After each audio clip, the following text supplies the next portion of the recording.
Fala pessoal, sejam bem-vindos a mais uma aula da Ion School Online. Essa é a nossa 9ª aula do nosso módulo de Bibliologia, do nosso curso de Introdução à Bíblia. Nessa aula nós vamos falar um pouquinho sobre a transmissão da mensagem de Deus. Deus desejou se revelar e Ele fez isso através da inspiração, por mediação profética, para que aquilo que fosse produzido pelos profetas e pelos apóstolos se tornasse autoridade escrita, base doutrinária para você e eu vivermos como cristãos, uma comunidade de fé, crendo na mesma coisa, uma só voz, uma só mente, um só Espírito, uma só salvação, um só Senhor, unidos na nossa comunidade de fé. Mas quando Deus desejou se revelar, Ele fez isso por forma escrita. Como nós já dissemos, a Bíblia é a revelação pessoal de Deus em linguagem humana. Ele poderia ter nos enviado sua mensagem em linguagem angelical e nenhum de nós até hoje poderíamos descobrir o que Deus gostaria de ter nos falado. Mas não foi assim que Ele fez. Ele desejou que nós, humanos, pudéssemos conectar os nossos corações com a sua palavra, com aquilo que Ele estava tentando nos dizer. E por isso Ele nos deu a sua mensagem numa linguagem entendível. E Ele fez com que essa mensagem pendurasse pelo teste do tempo e passado de mão em mão por milhares e milhares de anos até que ela chegasse a nós, tendo o formato que ela tem hoje. Essa Bíblia não está no mesmo formato que Davi tinha suas escrituras, nem que Isaías tinha sua escritura, nem está no formato que Paulo tinha os seus rolos. Da mesma forma, ela não se parece com a Bíblia de Eusébio de Cesareia, de Irineu, de Jerônimo, nem de Agostinho. E ela provavelmente não estará no mesmo formato, com o mesmo material que nós temos hoje, desse jeitinho, com a capinha desse jeito, da maneira que eu gosto de segurar, carregar comigo para onde eu vou daqui algumas décadas. Hoje nós já carregamos ela em formato digital. Daqui a um tempo, não sei quanto tempo, talvez os nossos filhos, nossos netos não carreguem mais livros em papel. Não sei, mas as palavras contidas nesse livro nunca mais desaparecerão da face da terra. Enquanto existir céu e terra, enquanto existir humanidade, as palavras desse livro ainda serão transmitidas, ainda serão passadas de pai para filho, ainda estarão ecoando por todas as nações, porque é essa maneira que Deus desejou transmitir a sua mensagem, pela forma escrita. Quando nós falamos sobre a história, algo interessante a se notar é que a história é dividida em duas: a pré-história e a história. Como é que nós sabemos o que é pré-história e o que é história? O que faz essa divisão entre essas duas partes é a escrita. No momento em que se desenvolveu a escrita, o homem passou a contar a sua história e a torná-la memorável para gerações seguintes, fazendo com que a história do passado sempre esteja presente na vida daqueles que estão vivendo e interagindo com a mensagem passada pelos antepassados. No caso da narrativa bíblica, nós poderíamos separar a pré-história da história no momento em que Moisés decidiu, lá no deserto de Sinai, começar a escrever a história da pré-história. Gênesis 1, Deus criou os céus e a terra, criou o homem, criou a mulher, o pecado, a expulsão do paraíso, do Éden, como Deus achou Abraão, como ele fez uma aliança com Abraão, como ele se uniu ao povo de Israel, o porquê que eles estavam naquele lugar. No momento em que a pré-história alcançou a história momentânea e presente de Moisés, então Moisés passou a corresponder com os momentos e ações da história que aquele povo em particular estava vivendo. Quando a humanidade estava escrevendo os seus fatos nas paredes das cavernas, desenhando os animais, desenhando a sua vida lá, chamadas pinturas rupestres nas cavernas, que alguns alguns vão dizer que são os homens das cavernas que estavam fazendo. Aquilo, eles estavam escrevendo a sua história, deixando para nós aquilo que eles estavam enxergando com os seus olhos. Claro que nós não compreendemos qual é a mensagem que estava sendo passada por meio daquelas imagens, por elas somente representarem coisas. Mas quando aquelas imagens nas paredes das cavernas se tornaram em palavras, em ideias, nós então começamos a ler a mensagem de outras pessoas que talvez até já morreram, mas o seu desejo, o seu sentimento, a sua ideia continuava a ser transmitida de maneira clara e objetiva. Então, quando nós então falamos sobre a transmissão da Bíblia, nós precisamos atribuir a essa parte das Escrituras, da mensagem e revelação de Deus, como sendo o terceiro elo da comunicação da revelação. Então, ao todo, nós teremos 3 elos dessa revelação da parte de Deus. Primeiro a inspiração, depois a canonização e depois a sua transmissão. Se Deus só inspirasse o homem não produzisse as Escrituras, a mensagem de Deus não chegaria a nós. Se Deus inspirasse o homem escrevesse as Escrituras, mas essas Escrituras nunca fossem comunicadas ou transmitidas por meio da escrita, nós também não teríamos elas hoje. Então a transmissão é tão importante quanto a canonização desses livros, o reconhecimento daqueles produtos inspirados e canônicos para que a revelação de Deus chegasse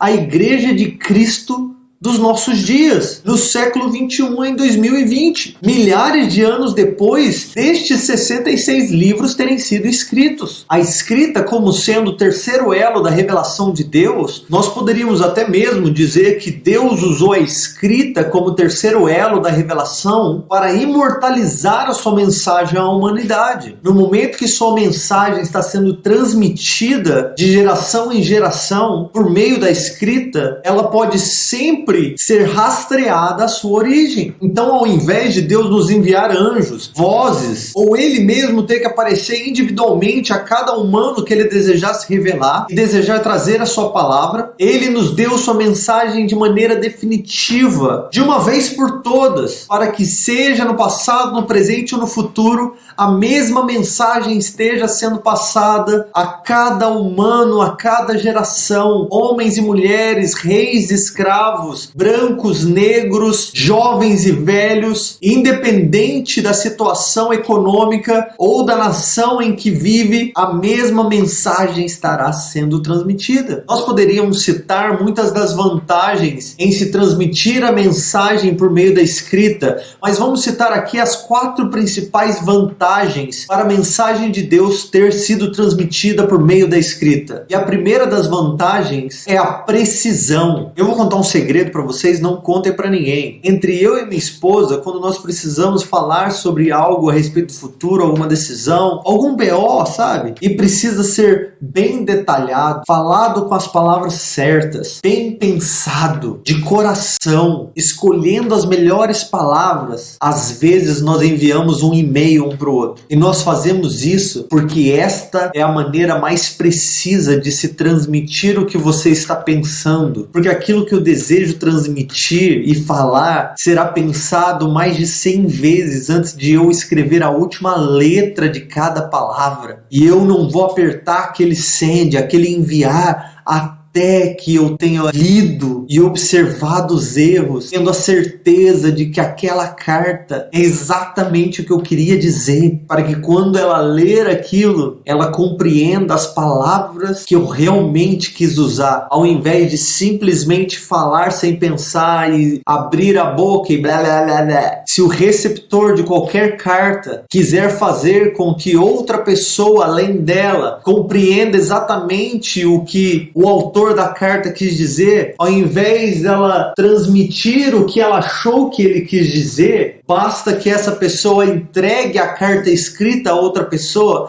para que a outra pessoa leia a mesma carta que ela leu. Dessa mesma maneira, a carta de Deus, a mensagem de Deus, contém clareza, exatidão, precisão. O que está escrito é exatamente o que Deus desejou que fosse escrito e fosse transmitido a você e eu. A segunda vantagem é a permanência da mensagem. Uma coisa é quando alguém vê um anjo ou tem uma visão. E essa visão mora apenas no pensamento e na memória da pessoa que o teve. Mas no momento em que esse profeta colocou a visão no papel, no papiro, no rolo, no pergaminho, na pedra, a sua visão está fixa e não está mais sujeita aos pensamentos e memórias daquele profeta. Ele poderia contar a um de uma certa maneira, mas 25 anos depois ele contar de maneira diferente. Nós mesmos e as nossas experiências estão sujeitas à nossa memória. Algo prático para você, como muitas vezes eu faço, se eu tenho um sonho, por exemplo, que eu acredito ser significante, que eu precise me lembrar depois, no momento que eu acordo e eu me lembro do sonho, eu escrevo, na verdade eu digito no meu celular, para que aquele sonho possa ser lembrado por mim mesmo, talvez anos depois, quando eu ler aquele sonho novamente. As palavras terão sido escolhidas para descrever exatamente o que eu vi e ouvi durante o sonho 10 minutos depois que eu acordei, ao invés de tentar relembrar ele 10 anos depois. E as mesmas palavras que eu digitei naquele momento poderão ser mostradas para minha esposa ou para um amigo ou para alguém em qualquer lugar que eu vá, ou mesmo sem que eu vá, eu posso simplesmente enviar essa mensagem a outras pessoas. E a terceira vantagem da escrita é a objetividade. Agora que a palavra de Deus está escrita, a mensagem não é passada de uma pessoa para outra como um telefone sem fio, começando de uma maneira e chegando à última pessoa totalmente diferente, mas porque ela está escrita e cravada, ela não muda. A mesma mensagem quer dizer a mesma coisa, mesmo que ela seja lida milhões de vezes. Uma pessoa que leu a mensagem do Novo Testamento 1000 anos atrás, leu a mesma mensagem que eu e você lemos hoje, porque a palavra de Deus se torna objetiva, solidificada pelas letras escritas. A quarta e última vantagem que nós temos é a sua transmissão. Na pré-história, antes de terem desenvolvido a escrita, o homem dependia da tradição oral para transmitir os seus valores, a sua história familiar, a sua cultura, e a probabilidade dessa cultura ou dessa memória ter sido passada e sofrer algum dano do tempo ou da memória do seu transmissor é muito grande. Mas com aquela memória tendo sido escrita, mesmo que eu seja mudo, cego ou surdo, a mesma mensagem pode ser passada para os meus filhos e os meus filhos lerem aquilo que o meu avô leu para mim, da mesma maneira, com as mesmas palavras. E essas mesmas palavras podem ser redigidas, copiadas e enviadas para lugares diferentes, e a mesma mensagem estará sendo proclamada em milhões de lugares diferentes ao mesmo tempo, coisa que uma tradição oral não pode fazer. Então, entendendo que a palavra de Deus nos foi transmitida por meio da escrita,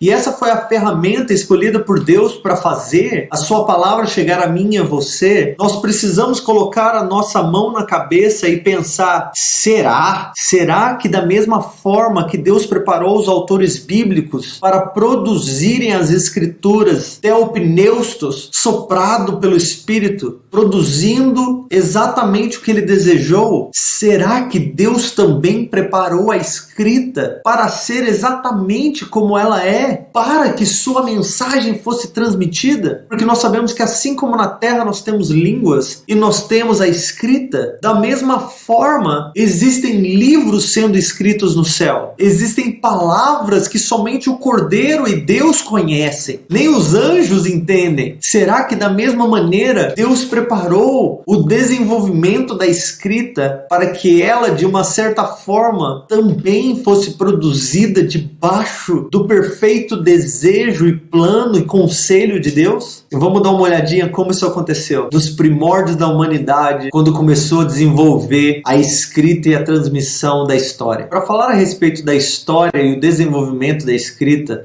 nós precisamos citar primeiramente as pinturas rupestres da pré-história nas cavernas. Aquelas imagens de animais e pessoas, caçadores e suas caças, pastores e seus rebanhos, que desejavam descrever a atualidade da vida das pessoas que estavam pintando, ao invés de desejar desejarem transmitir uma mensagem às pessoas que estavam vendo. Das pinturas rupestres que se iniciaram há milhares de anos atrás, sabe-se lá quando, nós vamos passar lá para 3.500 anos antes de Cristo, com os sumérios, há quase 5.500 anos atrás, que foram os primeiros a terem um desejo de desenvolver uma maneira de comunicação que permanecesse e não sofresse a variação da memória ou das palavras daqueles que estavam desejando transmitir sua mensagem. Os sumérios, que são daquela região da Babilônia, da Mesopotâmia, e construíram as cidades mais antigas que nós temos relatos históricos, os mais possíveis descendentes de Babel, da região da Torre de Babel, carregando aí uma notável vontade de se comunicar e transmitir os pensamentos para aqueles que estavam comprando e vendendo e interagindo com ele de outras línguas, foram os primeiros a utilizarem de símbolos e formas para se comunicarem uns com os outros. Os sumérios então usavam um tipo de pedrinha com formatos diferentes, com desenhos diferentes. Cada um desses desenhos, cada uma dessas pedrinhas significava um valor, uma quantidade. Uma pedrinha poderia simbolizar compra, outra venda, outra mulher, outra escravo, outra senhor. E essas pedrinhas eram entregues e trocadas entre eles em um tipo de contrato para que a minha palavra para com você, quando eu estivesse comprando da sua colheita ou comprando seus animais, não fosse mudado da próxima vez que eu te encontrasse, já que você tem prova da minha palavra em forma de pedrinhas. E essas pedrinhas geralmente eram guardadas em um vasinho de barro feito de argila, e esses potinhos de argila, no passar do tempo, começou-se a ser talhado com mensagens e com formas do lado de fora. Logo, as próprias pedrinhas começaram a ser comunicadas pelo próprio pote. Depois de um tempo, a utilização desse potinho tornou-se inútil, já que agora eles utilizavam um tipo de tablet feito de argila, em que a mensagem ou o contrato estaria escrito e entregue para a pessoa com quem você estaria fazendo aquele contrato. Essas plaquinhas de argila, usada pelos sumérios para se ter um tipo de comunicação sólida e objetiva, era feito com um pedacinho de planta, um pedacinho de caule, que fazia sua escrita enquanto a argila estava molhada e deixada para secar perto do fogo. Essa escrita, desenvolvida pelos sumérios, era chamada de escrita cuneiforme. Ela tinha esse nome por causa dos formatos e textura dos escritos que eram talhados da argila. Lá atrás, nas pinturas rupestres, quando eles pintavam um boi, aquele desenho significava boi. Esse tipo de símbolo ou desenho é chamado de pictograma. Uma imagem, um símbolo, significa exatamente o que está desenhado. Então, se um homem está desenhado, aquele desenho significa homem. Se está desenhado um sol, aquele desenho significa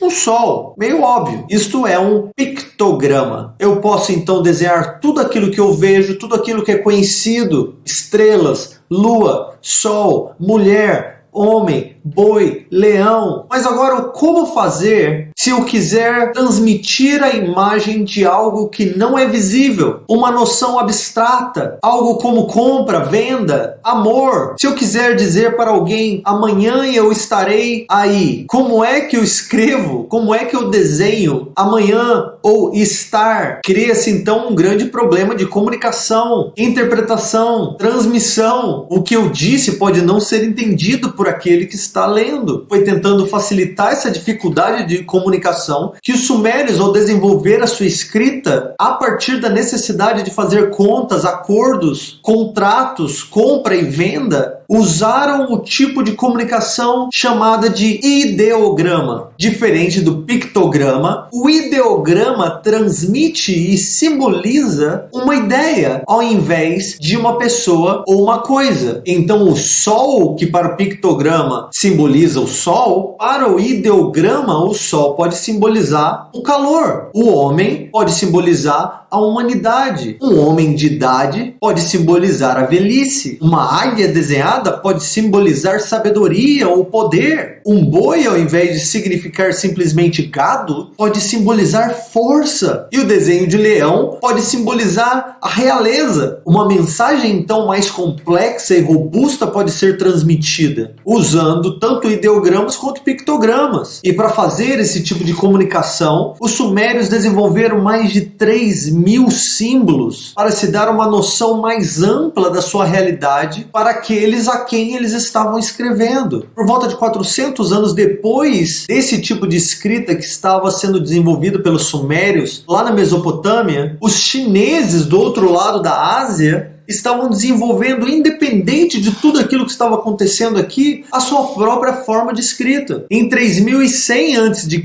mais ou menos 5.100 anos atrás, os chineses também usavam um tipo de sistema de ideogramas, símbolos que simbolizavam palavras inteiras ou ideias que eram transmitidas de uma pessoa a outra por meio da escrita. Depois os chineses, a próxima nação a ser notada por estar desenvolvendo a escrita e a comunicação por meio de imagens, desenhos e símbolos foi o Egito, no ano 3000 a.C., 5.000 anos antes da gente. É muito tempo atrás. E foi lá, nessa época, que começou a se desenvolver um tipo de escrita chamado hieróglifos, no caso hoje conhecido como os hieróglifos egípcios, que eram uma mistura justamente dos pictogramas e ideogramas. Não somente isso, foi nessa época que começou a se desenvolver os fonogramas, símbolos que não significavam coisas nem ideias, mas significavam sons, fazendo com que o observador agora pudesse, de certa forma, ler em voz alta as palavras e os sons da mesma maneira que outro leitor pudesse também. Quando se juntava então pictogramas, ideogramas, fonogramas, tudo isso misturado na mesma panela, eram chamados de hieróglifos, que eram símbolos fonéticos. Esse tipo de escrita, que é aquele tipo de escrita cheio de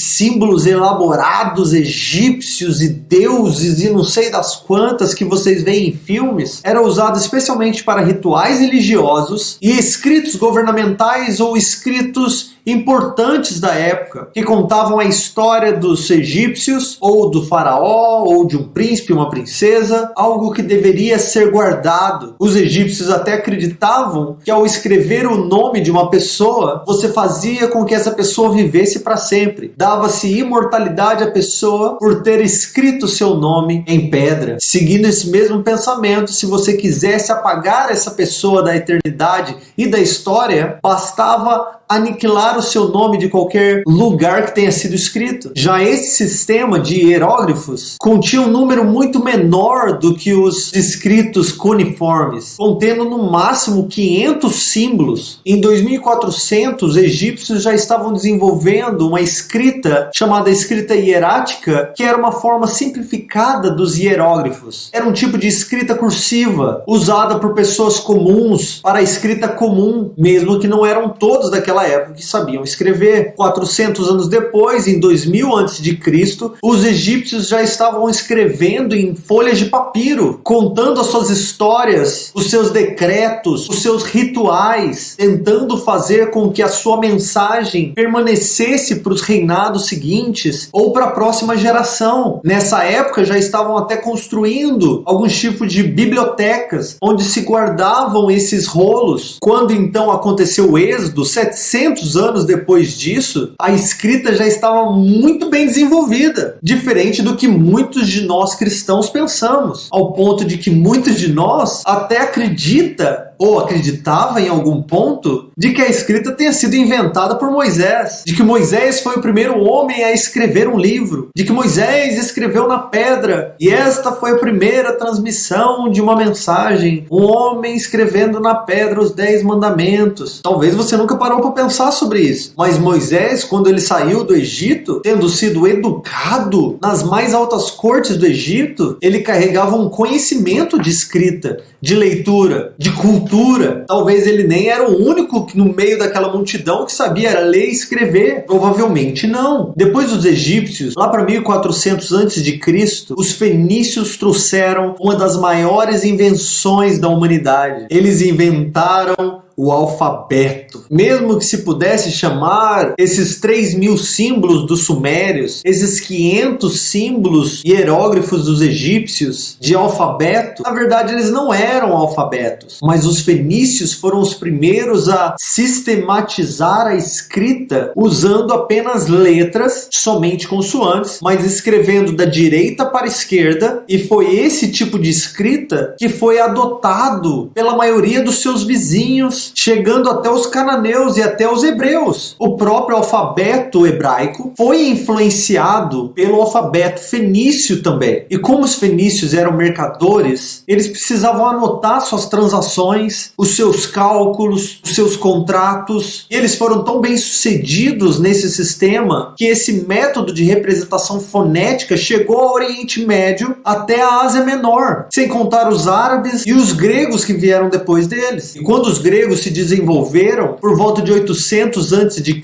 eles estavam desenvolvendo a sua escrita com base no alfabeto fenício, mas desenvolvendo a escrita de uma forma ainda melhor do que os fenícios fizeram, porque agora os gregos criaram também as vogais, ajudando na fonética das palavras, ajudando a se desenvolver e a dividir as palavras de uma maneira melhor. E é deste alfabeto grego que nós tiramos o nome alfabeto, que surge da primeira vogal alfa e da primeira consoante beta, alfabeta. Sem o desenvolvimento da escrita da maneira que se deu, a palavra de Deus não teria chegado a nós da maneira que chegou. Resumindo o que nós falamos até agora, a escrita se desenvolveu de pictograma, com símbolos que significavam coisas ou pessoas, para ideogramas, que eram símbolos que significavam ideias, coisas abstratas, para também fonogramas, símbolos que poderiam significar sons, como música, rugido, trovão, grito, risada, para finalmente se desenvolver no alfabeto, que poderia de maneira clara e objetiva transmitir qualquer ideia e pensamento para qualquer tipo de pessoa no mundo. Variando a língua, seria possível transmitir a qualquer um. Então, quando você lê sua Bíblia a partir de agora, e você pensar no quão antiga ela é, quanto tempo faz desde que Moisés escreveu as primeiras palavras de Gênesis, tenha em mente também que outros escritos e outros livros muito mais antigos do que Gênesis já haviam sido escritos. E Moisés provavelmente leu muitos desses escritos, tanto do Egito quanto talvez de outros povos que tenham chegado até o Egito, sem contar em sua jornada pelas nações e povos que estavam ao redor do deserto enquanto eles caminhavam, ou no Oriente Médio quando eles atravessaram o Jordão para a Terra Prometida. Mas ingenuidade seria você ler a Bíblia, pensar a respeito de Moisés e imaginar que Moisés foi o primeiro homem a escrever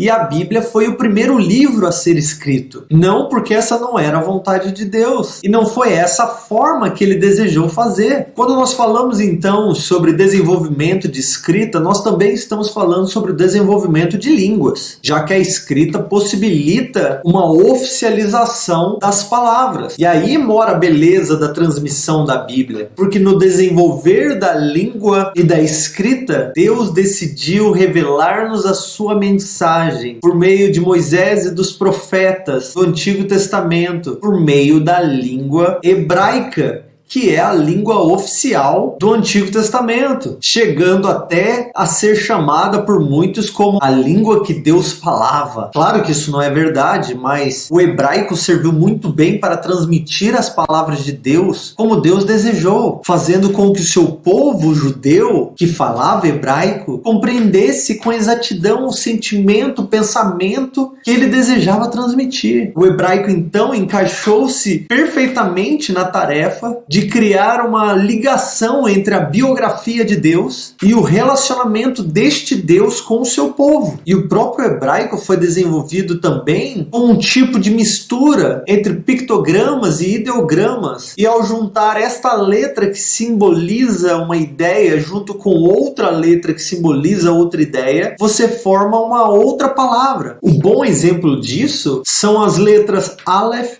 Beit, as duas primeiras letras do alfabeto hebraico, que seriam A e B. A letra Aleph, no hebraico antigo, era o desenho de um boi, que simbolizava força. E a letra Beit, a letra B, era num formato de tenda ou casa, que simboliza lar. E quando você junta as duas letras, você teria a ideia de a força do lar, ou a autoridade do lar. Então, quem é a autoridade do lar? Quem é a força do lar? Abba, o pai. O pai é a força do lar. Aleph Beit. Deu para ter uma ideia do que um ideograma pode formar? E muitas das palavras no hebraico são formadas dessa maneira. E o hebraico é uma língua pessoal, uma língua cheia de emoções, que transmite emoção. Não se lê o hebraico somente com a razão ou com a mente, porque a linguagem em si conecta o seu coração com o sentimento do texto. Olha que beleza! A língua que Deus escolheu para transmitir sua mensagem é uma língua pessoal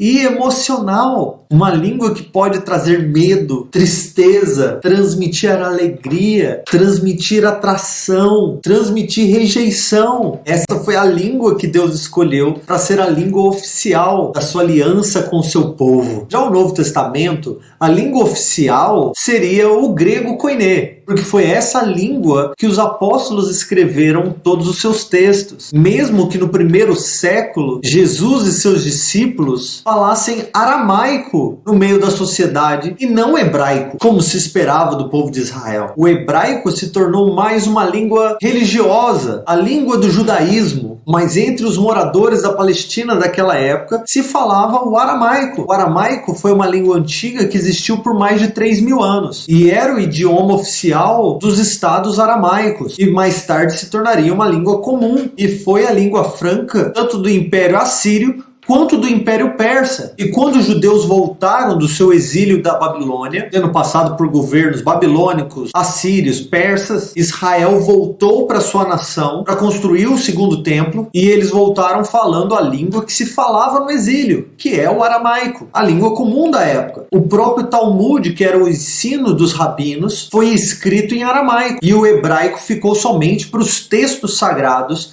e para a leitura religiosa. Isso até se tornou um problema, porque nós poderíamos hoje nem mesmo saber escrever, falar ou entender o hebraico. Israel poderia nem estar falando hebraico hoje, se não fosse por um grupo de escribas que continuou e desenvolveu a língua hebraica com vogais para que se houvesse uma oficialização da língua e da leitura hebraica, porque o povo já não falava mais hebraico. Os rabinos já nem pronunciavam direito mais o que se pronunciou antes do exílio. O próprio nome de Deus se tornou um mistério, se não fosse esses escribas para escreverem a fonética de cada palavra. O grego koiné, que também era conhecido como dialeto Alexandria, era a língua que foi falada durante todo o período helenístico e também o Império Romano e o Bizantino. Essa foi uma língua que se evoluiu e se disseminou a partir das vitórias e conquistas de Alexandre o Grande, lá para o século IV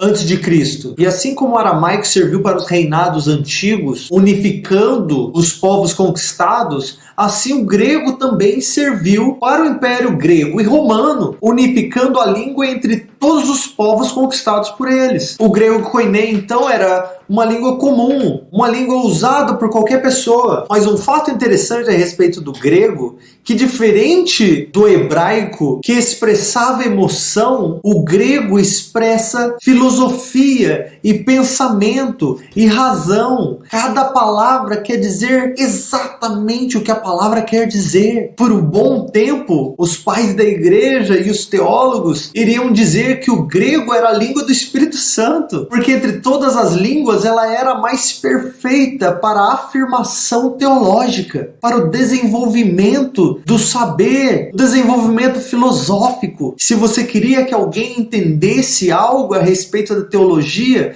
você explicava e escrevia em grego para se ter certeza que o que se dizia era o que se desejava e o que se entendia era o que se estava escrito, por causa da precisão de cada palavra no grego. Outra coisa que eu gosto de pensar é que o hebraico, como uma língua pessoal e íntima, foi a língua que Deus desejou transmitir somente ao seu povo local, à sua família. Mas quando chegou a plenitude dos tempos, com o seu Filho sendo revelado e o seu Espírito sendo derramado, houve a necessidade de se expandir para todos os povos. E o grego era a língua perfeita naquela época para fazer isso, porque do grego poderia se traduzir para qualquer outra língua da época, já que o grego era quase uma língua universal na época. Na próxima aula nós vamos até falar um pouquinho sobre as traduções da Bíblia, mas já entendendo que o Antigo Testamento foi traduzido para o grego e o Novo Testamento já foi escrito no grego,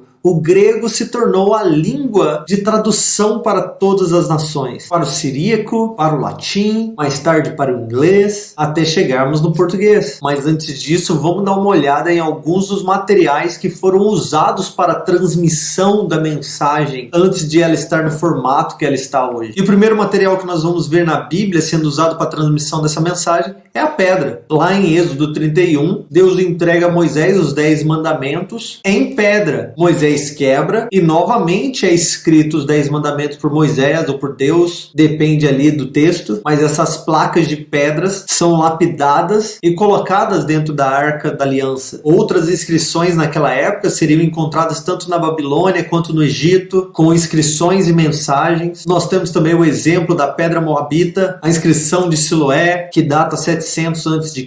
Também vemos muito o uso da argila, que foi o material de escrito predominante tanto na Síria quanto na Babilônia, utilizando pequenos tabletes da mesma forma que os escritos cuneiformes eram feitos. Um exemplo disso nós vamos ver em Ezequiel 4, onde ele mesmo escreve em um pedaço de argila. Também vamos ver a madeira como sendo um material muito utilizado, especialmente pelos gregos, para se transmitir a mensagem escrita. Alguns vão sugerir que Isaías 30, versículo 8, o material utilizado ali era uma tábua de madeira. Aquele momento onde Deus pede para Isaías escrever o que ele estava vendo em uma tábua para que as outras pessoas enxergassem e lessem. Nós também vamos ver a utilização do couro, como os judeus utilizavam muito para a fabricação das escrituras, onde se escrevia em pele de animais puros, costurados até que alguns pudessem chegar até 30 metros de comprimento de rolo. Nós também vamos ver o papiro, que era muito comum, desde o Egito até a época do Novo Testamento. O sexto material que nós veríamos seria o pergaminho ou velino, que são peles de animais também. O velino ganhou muito destaque, especialmente por causa dos esforços do rei Eumene II, lá do segundo século antes de Cristo. Diferente dos couros, esses chamados velinos, utilizados para a fabricação de pergaminhos, geralmente eram peles de ovelhas ou de cabras, e eram um tipo de couro de primeira qualidade, onde se podia escrever dos dois lados. E esse foi o material que tomou o lugar do papiro. Por último, nós temos os códices, que são já um tipo de livro, onde as folhas eram costuradas entre si, formando um livrinho. E esses pequenos livros eram transmitidos e repassados de uma geração para outra. Só pensando nesses materiais e no trabalho que os escribas tiveram para que a mensagem fosse transmitida perfeitamente como ela foi recebida, um sentimento de gratidão pelo povo judeu e pelo trabalho dos escribas deveria tomar todos os nossos corações, porque se eles não fossem excelentes, cuidadosos, zelosos para com a escrita e com a mensagem, seria possível que nós nunca nem conhecêssemos a mensagem do Antigo Testamento. Mas aprove a Deus que a sua mensagem, comunicada aos profetas, comunicada aos apóstolos, chegasse a nós da maneira que chegou. Esta nos a pergunta: será que a Bíblia que nós temos hoje é a mesma Bíblia que os pais da igreja teriam lido? Ou que os autores do Novo Testamento teriam escrito? Ou os textos do Antigo Testamento seriam os mesmos que Jesus teria lido? Para isso nós precisamos dar uma olhada melhor e fazer algumas perguntas a respeito das diferenças entre os manuscritos, chamada também de crítica textual, ou crítica dos escritos. Enquanto isso, nós ficamos com um sentimento de gratidão para com Deus, que nos deu sua mensagem na hora certa, para as pessoas certas, que transmitiram sua mensagem com zelo até que ela chegasse até nós. É assim que nós finalizamos a nossa aula de hoje. Nós nos vemos na próxima aula, se Deus quiser. Deus os abençoe.